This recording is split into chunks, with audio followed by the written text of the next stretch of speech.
ఎంతగా దేవుణ్ణి హత్తుకున్నాడు. ఆ విషయాన్ని మరచి మనష్య ప్రవర్తించాడు.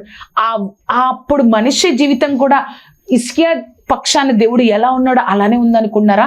ఒక మాట దేవుడు చెప్తారండి, నేను ఇశ్రాయేల్ ప్రజలకు ఏ విధంగా తీర్పు తీరుస్తానంటే ఒక మాట ఉంటుంది చూడండి. ఆ 21వ అధ్యాయము 12వ వచనం, కావున ఇశ్రాయేలు దేవుడైన యెహోవా సెలవిచ్చినదేమనగా, వినువాని 2 చెవులు గిగ్గురుమనునంత కీడు యెరూషలేము మీదకిని యూదా వారి మీదకిని రప్పించెను.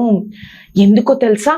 వాళ్ళు దేవుణ్ణి వదిలివేసి, ఆ డ్యూటీని వదిలివేసి, మేము రాజులం, మేము ఏదైనా చేస్తే చెల్లిపోతుంది అని ఆ డ్యూటీని వదిలేసి ఇష్టానుసారంగా ఉంటే వినే వాళ్ళ చెవులు, అమ్మో ఎంత భయంకరంగాన వాళ్ళని దేవుడు ఉగ్రత వారి మీద ఉందా అని చెవులు గిగ్గురుమనేంత కీడు వారి మీదకి నేను రప్పిస్తాను.